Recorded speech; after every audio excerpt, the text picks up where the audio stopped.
All India Congress committee से हर देश के हर कोने कोने में ये इंस्ट्रक्शन आई थी कि हमारी जो भारतीय सेना है, जो ऑपरेशन सिंदूर में उन्होंने बहुत अच्छा काम किया है, उसके लिए हर डिस्ट्रिक्ट में पहले जय हिंद सभा और उसके बाद जय हिंद यात्रा निकाली जाए।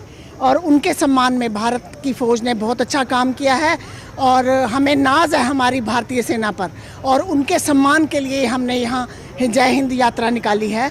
और दूसरी तरफ लोगों को ये भी गिला है कि भारत को पाकिस्तान के साथ आंख से आंख मिलाकर लड़ाई लड़नी चाहिए थी।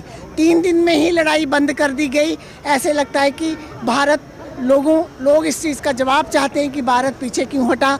और लोग ये भी जानना चाहते हैं, राहुल जी ने लोगों की, जनता की आवाज़ को बुलंद किया है कि हमें ये भी बताया जाए, मोदी जी इस चीज़ का जवाब दें कि पहलगाम में सिक्योरिटी का लैप्स क्यों हुआ, इतना बड़ा हादसा क्यों हुआ, इतने लोग क्यों मारे गए, और वहाँ पे लोगों को, शहीदों का, जो पहलगाम में लोग मर गए उनको शहीदों का दर्जा दिया जाए।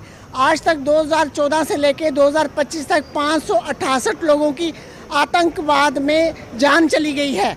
और आपने देखा कि ऑपरेशन सिंदूर में जो लोग थे, आज भी हमारे जो लोग थे विदेशों के जो कंट्रीज थी, उन्होंने साथ नहीं दिया। मोदी जी 8,500 करोड़ का जहाज़ लेके विदेशों में हर तीसरे दिन घूमते हैं। ये लोगों की कमाई है। और मैं समझती हूँ कि विदेश नीति क्या है कि मुसीबत के टाइम किसी भी विदेश जो कंट्रीज़ हैं उन्होंने हमारा साथ नहीं दिया। रियासी में आतंकवाद हमला हुआ, आज तक आतंकियों को नहीं पकड़ा गया। और पहलगाम में आतंकवाद हमला हुआ, आज तक आतंकियों को नहीं पकड़ा गया। इसका भी पुलवामा में भी जो हमला हुआ, उस आतंकवादियों को नहीं पकड़ा गया। मोदी जी को इस बात का जवाब देना होगा। और मैं समझती हूँ कि राहुल जी, गांधी जी की, खड़गे साहब की जो भी इंस्ट्रक्शन है, हम सिर्फ राहुल गांधी ही देश के एक नेता नहीं हैं, यहाँ हर बंदा जो है वो राहुल गांधी है।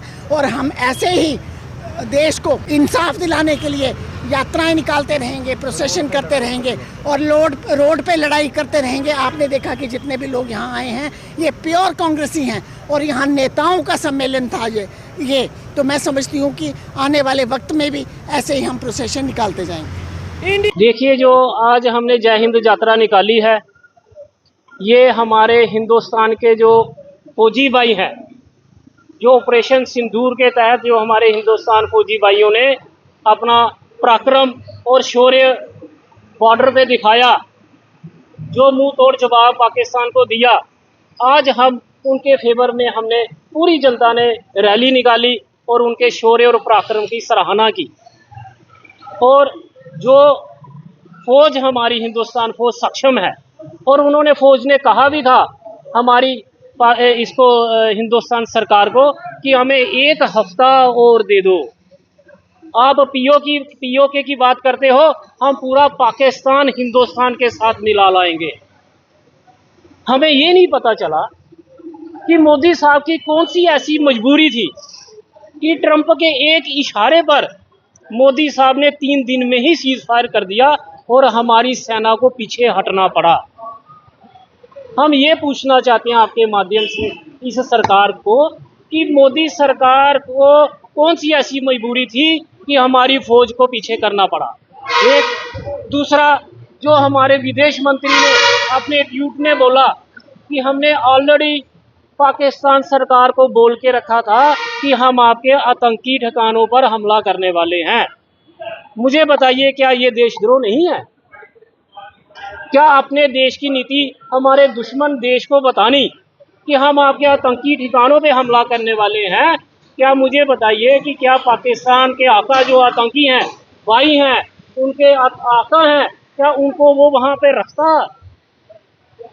उन्होंने वहाँ से सारे आतंकी निकाल लिए। ये देशद्रोह है।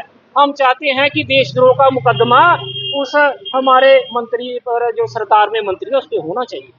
मोदी साहब सीना ठोक के कहते थे मनमोहन सिंह जी को कि आपकी सरकार है, ये उग्रवादी बॉर्डर पार कैसे आ जाते हैं। हम यही बात पूछना चाहते हैं अपने प्रधानमंत्री जी से। अब वो बताइए कि ये मिलिटेंट बॉर्डर पार कैसे आते हैं, कौन लाता है इन्हें हिंदुस्तान के अंदर, और वो मार के हमारे सिविलियन को, फौजी भाइयों को मार के कहाँ भाग जाते हैं, वो लोग कहाँ चले जाते हैं। आज तक तो ये सरकार उन्हें ढूंढ नहीं पाई है। कहते हैं हमने J&K में बिल्कुल शांति बहाल कर ली है, हमने J&K को बिल्कुल अच्छा बना दिया हुआ है।